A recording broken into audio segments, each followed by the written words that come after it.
Magandang umaga po sa inyong lahat. Ako po si Sister Seng ng Guagua, Pampanga at member po ako ng BFC UAE under po ng Sargem Ministry. Papasalamat po ako una na sa Diyos dahil nagkaroon po ako ng pagkakataon na glorify siya at makapag-share ng salita niya. At nagpapasalamat din po ako sa inyo na kasama ko ngayong umagang ito para po mapag-aralan natin ang mensahe ng ating Panginoong Jesus sa araw na ito. So, bago po tayo mag-start sa ating morning devotion, umpisahan po muna natin sa isang maikling panalangin.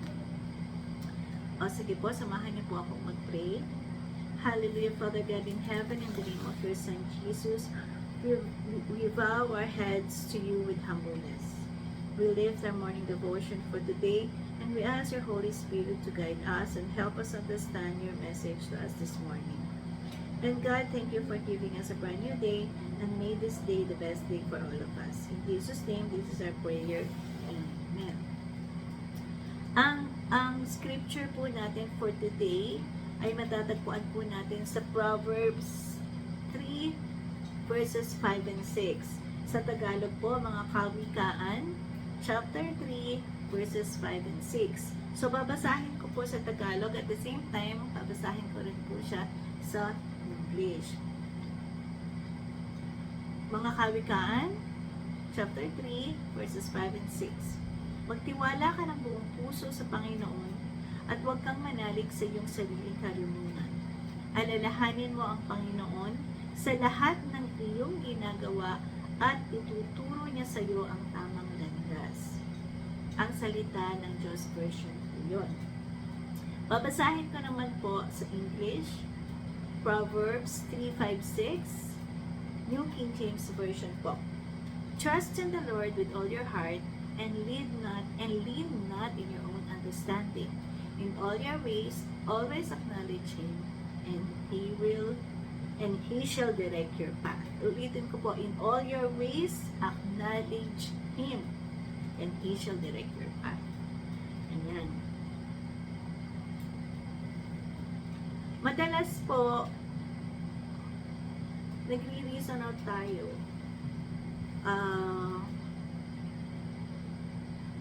Minsan kasi natanong ako, paano ka ginawa ng Diyos? Ang sabi ko, mahal ako ng Diyos kaya hindi niya ako ginawang robot. Nilikha niya ako na may free will. Naniniwala naman po kayo doon, di ba? Na lahat tayo, we can do whatever we wish, we can do whatever we can. Depende po sa pagkatao natin, di ba? Kung ano yung mga gagawin natin sa buhay. Pero minsan, na-abuse po yung salitang free will kasi po, ang nangyayari, nagde-decision po tayo sa buhay natin based po sa mga gusto na lang nating mangyari sa buhay. Kasi nga po, dahil may free will tayo, ang ibig sabihin, wala pong pilitang nangyayari between God and us kung ano yung gagawin natin sa buhay. Si God po kasi, tinitignan niya ang puso natin. Hindi po yung, kahit po gawin natin itong magandang bagay na ito, kung hindi naman po nanggagaling yun sa puso at napilitan lang tayo, God knows, hindi po tayo sincere sa ginagawa natin. Hindi po ba? Kaya madalas po kasi ang nasusunod sa buhay natin, yung kagustuhan natin kasi natatakpan po sa ating sariling kagustuhan. Nagiging selfish po tayo. Kasi po, binibigyan po natin ng magandang rason ang mga bagay na gusto nating mga pinapangarap natin, yung mga gusto nating puntahan, yung mga gusto nating gustuon, yung mga gusto nating pakinggan, yung mga bagay-bagay na ginagawa natin, binabase po natin sa sarili nating kagustuhan. Nagiging selfish na po tayo kung minsan dahil nga po meron tayong tinatawag na free will.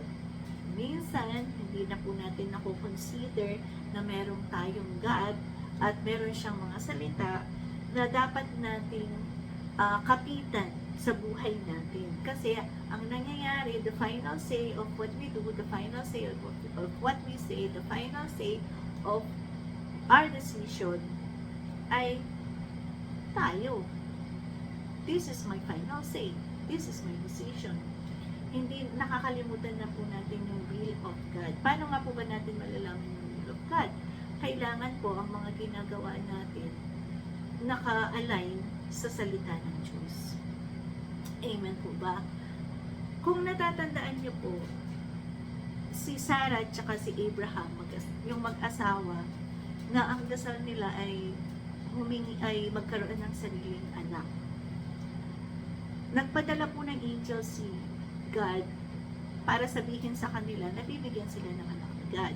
Pero po dahil tumanda na sila at hindi pa sila nagkakaanak, nagkaroon po ng desire, yung desire po ni Sarah, the wife, na magkaroon ng anak ay umiral. Parang she didn't want to wait sa timing ni God. So, nagdesisyon po siya ng pansarili. Sinabi po niya kay Abraham na sabingan si Hagar na slave nila para magkaroon ng anak. And true enough, nagkaroon nga po sila ng anak. At nung magkaroon po sila ng anak, nagkagulo na po yung household ni Abraham. Nagkaroon ng selusan, nagkaroon ng galitan, nagkaroon ng alitan, hanggang ang ending, palayasin na lang si Hagar at saka yung anak niya. Kasi po, hindi na po nagkakasundo si Sarah at saka si Hagar. So, ngayon po, ang ending, masalimuot. Yung peaceful life nila, nagkagulo dahil nga po sa decision ni Sarah. Yung salita ng Diyos na bibigyan ko kayo ng anak, hindi na po nakapaghintay si Sarah. Binaliwala po niya yung sinabi ni God, ano po ba yun sa Tagalog? Ang pinairal po niya, yung sarili niyang kagustuhan. Madalas po, ganyan din tayo. Nagkakaroon po tayo ng mga problema sa buhay kasi inuuna pa po natin yung mga gusto natin mangyari kasi hindi po tayo makapaghintay. Minsan, nagda-doubt tayo. Ito na nga, alam na nga natin na ito yung gagawin ng Diyos sa atin. Pero dahil nagda-doubt tayo, nagkakagulo po ang buhay natin. Kasi umiiral yung sarili natin kagustuhan. Minsan po kasi, tayong mga Kristiyano, alam naman po natin na we are supposed, kailangan po talaga sumusunod tayo sa salita ng Diyos para po naka-align ang buhay natin sa mga gustong mangyari ni God sa atin. Sabi nga po, diba, trust in the Lord with all your heart. Sa Tagalog, magtiwala ka ng buong puso sa Panginoon. But why do we have to trust God? Sabi nga po ng iba, bakit nga po ba tayo kailangan magtiwala sa Diyos? Kasi po, tayong mga tao, we as human, hindi po tayo perfect. We are prone to making mistakes. Madalas naman po, di ba, kahit nag-iingat tayo, nagkakamali pa rin tayo. Kasi po, we are not perfect. We are not God. Kaya nga po, we have to trust God. Kasi po, hindi tayo God. At kailangan po natin si God. Ganon. Hindi po tayo pwedeng magtiwala sa ibang bagay o sa ibang tao na pwedeng iligaw lang po tayo. I remember when I was in high school, nagbabasa po ako ng horoscope araw-araw kasi po may comics at may dyaryo sa bahay namin araw-araw. Ngayon, dahil po available yun araw-araw, so araw-araw po ang chinecheck ko yung horoscope ko. So, nakabase po yung buhay ko sa horoscope. Minsan malungkot ako kasi ang pangit ng horoscope ko. Minsan ang saya ko kasi ang ganda ng horoscope ko. Minsan may gusto akong gawin, hindi ko ginagawa kasi sabi ng horoscope ko, wag akong lalabas. Instead po, instead, ang pagtitiwala ko, ginagamit ko sa Diyos, paano ba yun sa Tagalog? Instead of trusting God, nagtitiwala po ako sa horoscope. Meron pa rin po kasi ibang um, mga tao or mga Kristiyano na instead of trusting God, iba po yung trust. Meron pa rin pong Kristiyano na naniniwala sa mga nagbabasa ng mga tarot cards. Meron po akong kilala na Kristiyano siya, pero nagsusuot po siya ng kung iba-ibang bracelet na made in ganito, kasi ang bracelet na to, pagagalingin ako, ang bracelet na to, pagagandahin niyo yung buhay ko. Meron din po kasi ibang tao na naniniwala sa feng shui, kahit Kristiyano na po sila. Alam niyo po ba, I know someone who is an engineer, may malaking bahay, ang dami niyang sasakyan, ang ganda po ng bahay niya. Pero nung mag-consult po siya sa feng shui, meron po siyang namit na feng shui na sinama sa bahay niya. Sabi po ng feng shui, bakit lang yung mga pwesto ng mga bintana mo, yung mga pwesto ng mga pinto mo, hindi maganda. Tapos yung hagdanan mo, ganyan, ganyan, ganyan. Meron pa silang dapat nakaharap sa ganyan. Kasi dapat hindi nagsasarap. Ang dami-dami po niyan sinabi na ang ginawa po ng may-ari ng bahay, yung engineer, pinag-iba po na yung bahay niya. So, ang nangyari, sinunod po niya yung sinasabi ng feng. Meron pa po ba kayong kilala na Kristiyano na ganun? Pag ganun po ba, we are trusting the Lord with all our hearts? Pag po ba ang Kristiyano naniniwala pa rin sa mga feng shui, sa mga horoscope, are we trusting the Lord? Pag ganun po ba tayo?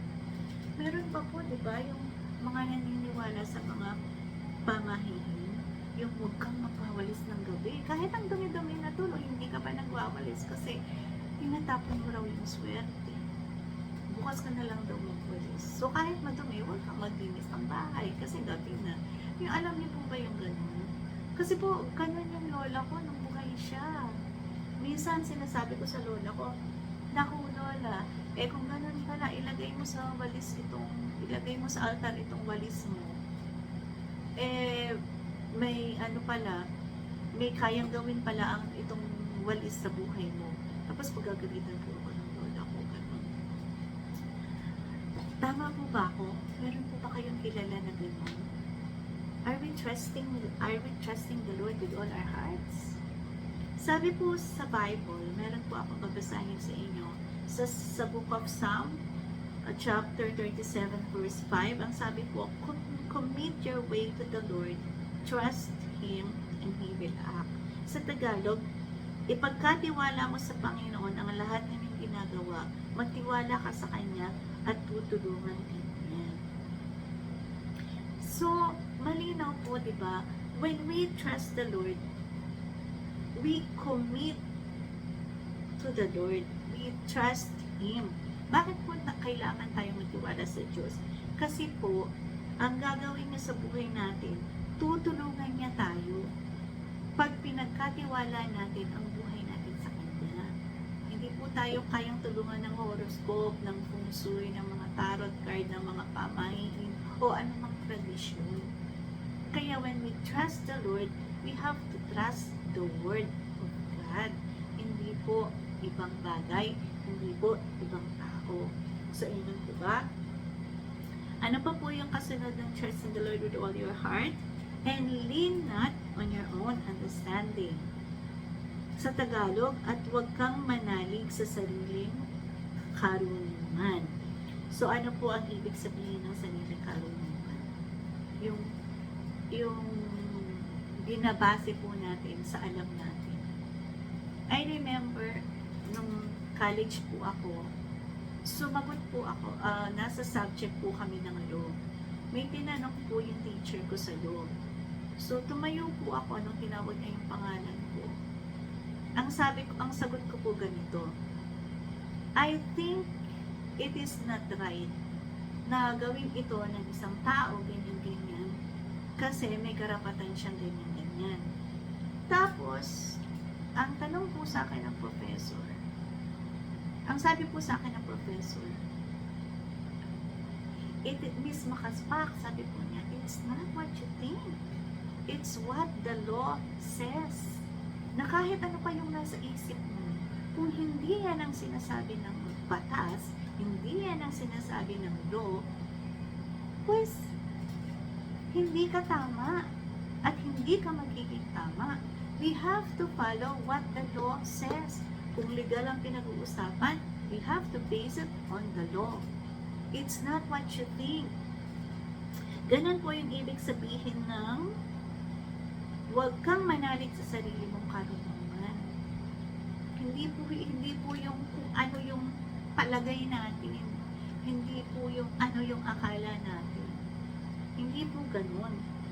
Kung natatandaan niyo po yung namatay si Lazaro na nakapatid po ni Martha at ni Mary.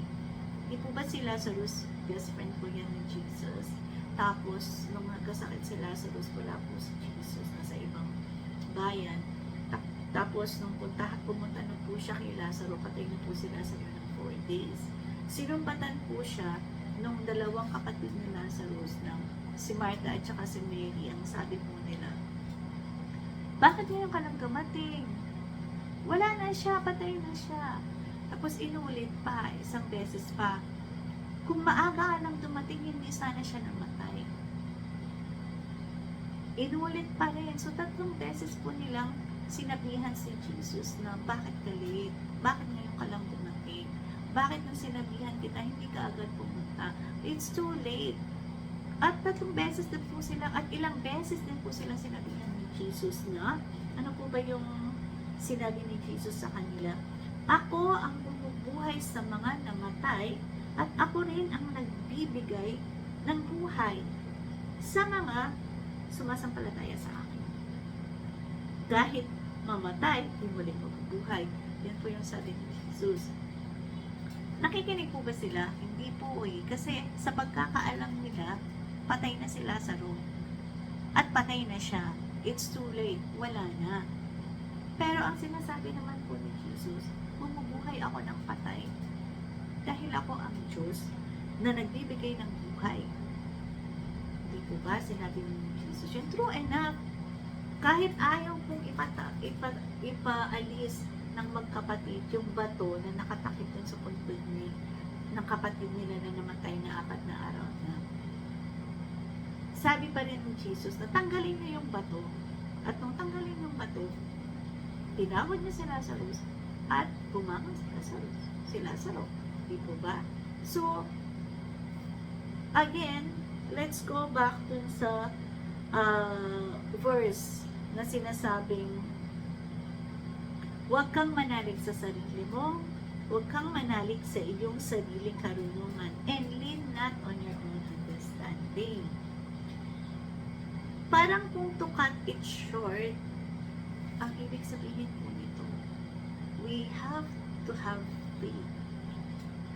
Kung ano man po ang salita ng Diyos, we have to have faith. Kailangan po natin maniwala at kailangan po natin kumapit sa salita ng Diyos. Ang sabi din po sa Bible, for the word of the Lord is right and true. He is faithful in all He does. At matatagpuan po yun sa Psalm 33 verse 4. Sa Tagalog, babasahin ko po, ang salita ng Panginoon ay matuwid at maaasahan ang kanyang mga gawa.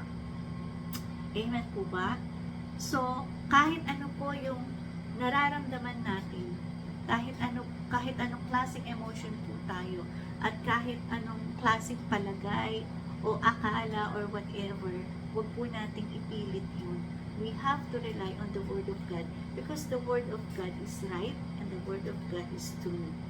At mahal po tayo ng Panginoon at faithful po siya. Hindi po tayo mapapahama kung susunod po tayo sa mga salita niya. So, tapos na po tayo dun sa trust in the Lord with all your heart and lean not on your own understanding. So, ano pa ang kasunod? In all your ways, always acknowledge Him. Sa Tagalog, alalahanin mo ang Panginoon sa lahat ng iyong ginagawa. Maraming meaning po, tinignan ko po sa dictionary ang aknal, ang meaning ng acknowledge. Ang dami ko pong nakitang meaning sa Tagalog. Alalahanin. Alalahanin mo, tanggapin mo, kilalanin mo, pagkilala, pasalamatan mo, irespeto mo, i-consider mo, bigyan ng pansin. Ang dami-dami po niya. Which is, tama naman, di po ba? Paano po ba, as a Christian, paano po ba natin i-acknowledge ang ating mahal na Diyos? Marami na po kayong nakitang tao na nagsusuot po sila ng pintas, no? Ang pendant ay krus, di ba? Bakit po krus? Because they acknowledge that Jesus is their Savior. Kasi, kaya po yung krus, nilalagay nila as pendant, tinatapat nila dito sa bibig nila because they acknowledge na believer sila at naniniwala sila sa ating mahal na Diyos na namatay sa krus. Alam niyo po ba, dito po sa Pampanga, nakatira po ako malapit sa chapel. It's like 5 or 6 houses away. Napakalapit po ng chapel dito. Meron, kung alam niyo po yung sa Quiapo na Black Nazareth na pinoprosesyon, meron po ganun dito sa lugar namin. At pag nagkakaroon po ng ganun, pinoprosesyon po yung Black Nazareth dito sa amin. Ang dami-dami pong tao sa kalsada na iisa ang suot. Naka-t-shirt po sila na may tatak na senior. Tapos, yung mukha po ni, may mukha po silang ilalagay sa t-shirt nila. Mukha ni Jesus, tapos maraming tinik, maraming koronang tinik. May mga pagkakataon pa nga po dito sa amin dahil taga Santo Cristo po kami. May mga tattoo po dito yung mga lalaki, yung mukha po ni Jesus. May tinik, minsan po dito sa balikat, dito sa likod, or dito, or dito. That is the way they acknowledge Jesus. That is the way they acknowledge God. Pero tayo pong mga Christian, paano po natin i-acknowledge si God sa buhay natin? Paano po? Ano nga po, balikan nga po natin. In all your ways, acknowledge Him. Ang ibig sabihin po sa lahat ng pagkakataon, di ba? Ang ibig sabihin po sa Tagalog, alalahanin mo ang Panginoon sa lahat ng iyong ginagawa. So, sa lahat ng iyong ginagawa, may nakakakita, walang nakakakita. Nasa private ka or nasa public ka, nasa loob ka ng simbahan, o labas ka ng simbahan, nasa loob ka ng bahay, nasa loob, o nasa mga religious ka or whatever. Dapat po nating alalahanin na meron tayong Panginoon na makapangyarihan at ang salita po niya ang dapat nangingibabaw sa buhay natin. Ibig sabihin po ng acknowledgement na hinihingi sa atin ng Panginoon.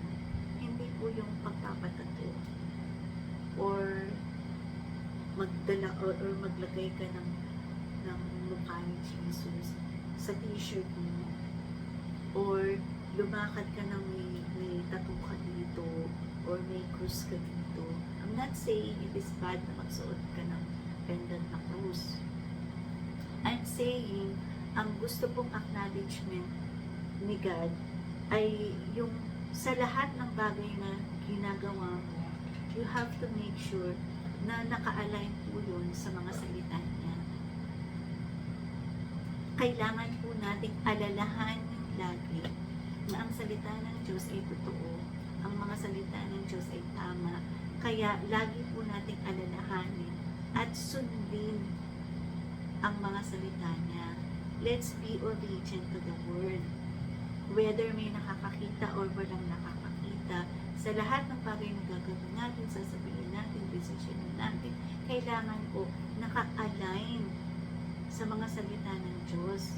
Saliksikin po natin ang mga salita niya bago po tayo ng desisyon.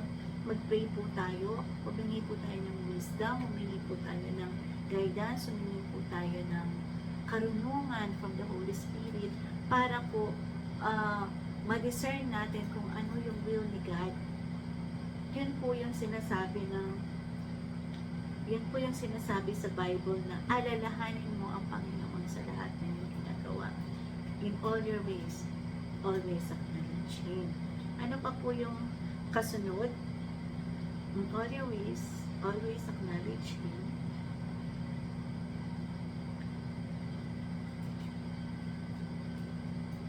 And He shall direct your path.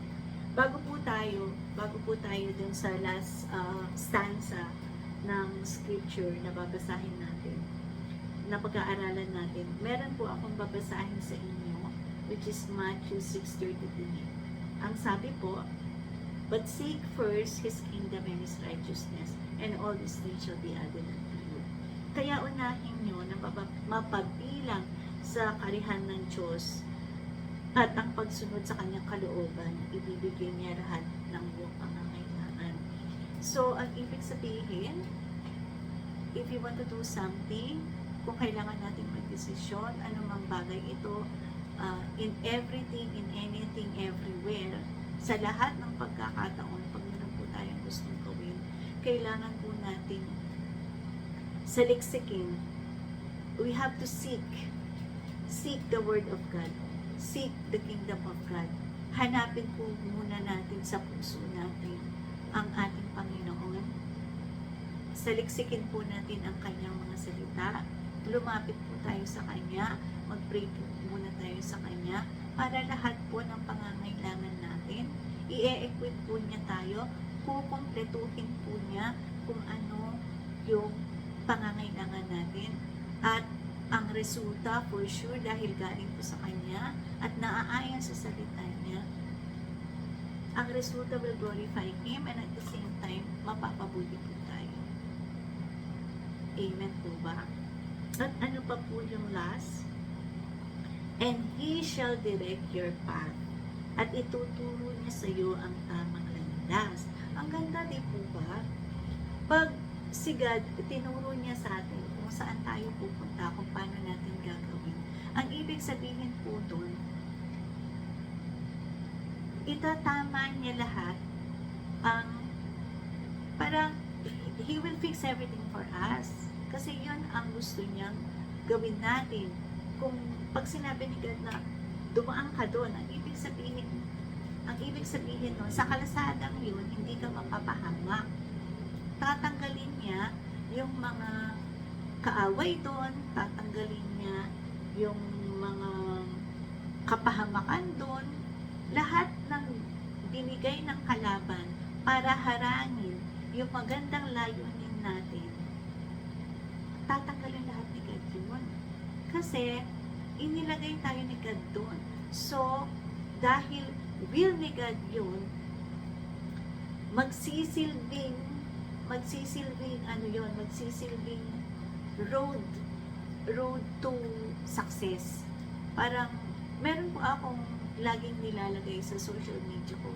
Ang nakalagay po doon, if it's God's will, He will not put sorrow into it.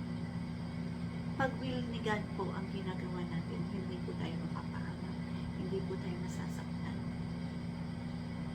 Kasi po, paano po tayo mapapahamak? Ituturo po niya sa atin ang tamang landas, di po ba? When we seek the Word of God, when we pray first, pag humingi tayo ng wisdom, ng knowledge, ng guidance, ibibigay po niya, di ba, yung Holy Spirit, yung helper natin. At yung salita ni God, salita ng Diyos, yun po ang magsisilbing bala natin para magtugumpay tayo sa buhay at para hindi tayo maligaw sa mga ginagawa natin. Para saktong-sakto siya. Ganun. Sabi nga po sa Isaiah 30 verse 21, whether you turn to the right or to the left, your ears will hear the voice behind you saying, this is the way, walk in it. Ang ganda, ano po? Sa Tagalog, babasahin ko po. At maririnig nyo ang kanyang tinig na magtuturo sa iyo ng tamang daan saan ang kayo naroroon. Ang galing, di po ba? Whether you turn to the right, whether you turn to the left, may maririnig kang voice from within na magsasabi sa iyo, ito yung tamang daan. Dito ka lumakad.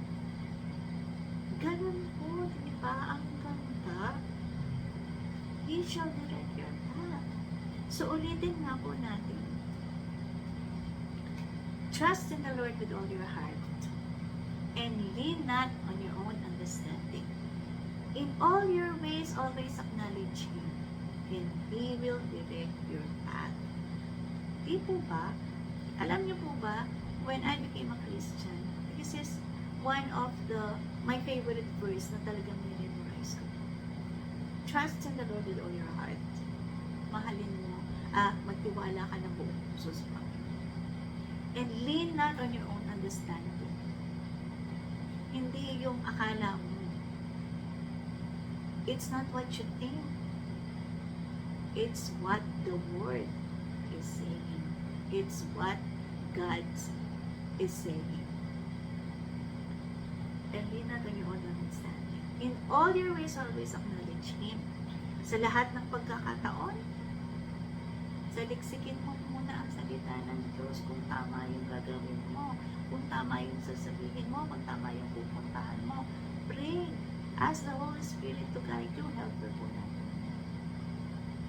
Para po hindi tayo maligaw. Para po ibigay ni God yung knowledge and wisdom. Para po yung gagawin natin tama at hindi magiging sa kapahamakan. At ano nga pa yung last? In all your ways, always acknowledge Him, and He will direct your path.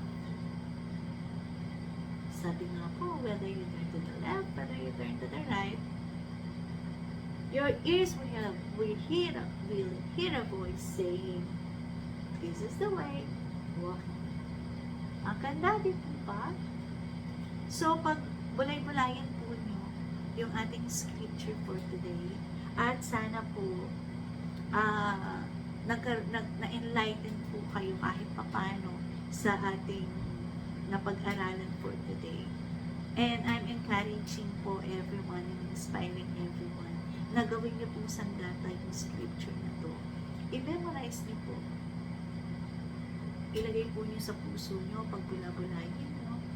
At itago niyo at ilabas niyo tuwing may gagawin kayo at may desisyonan kayo sa buhay. Saan pa nga po ba tayo pupunta? Saan pa nga po ba tayo kanino po tayo magre-rely? Wala na pong iba, diba? Si God lang po talaga. Kaya mga kapatid, kailangan po solid tayo kay God. Solid tayo sa salita. Amen po ba? O sige po, pray na po tayo. At sana po may natutuhan kayo at sana po kahit paano na-inspire kayo at sana po ma-share nyo din po yung natutuhan natin at natutuhan nyo ngayong gabi nito. So, amen po. Let's seryohan na po natin ang ating morning devotion sa araw na ito. Sige po. Hallelujah, Father God in heaven, in the name of your Son Jesus. Napakaganda nga po, Father God, ng inyong salita. Napakaganda po ng mensahe mo sa amin ngayong araw na ito. Totoo nga po na mahal mo kami at binigyan mo kami ng salita kung saan makakapitan namin ito para po mapagtagumpayan namin at may guidance kami at may magsilbing guide ito sa buhay namin. Tunay nga, Father God, na pag ikaw ang aming navigator, hindi po kami maliligaw. Kaya maraming salamat po, Father God, sa aming natutuhan ngayong araw na ito at tulungan mo po kami na maisabuhay po namin ito at ma-share po namin ito sa mga nangangailangan. In Jesus' name, ito po ang aming dasal at lahat po kami ay magsasabi ng Amen.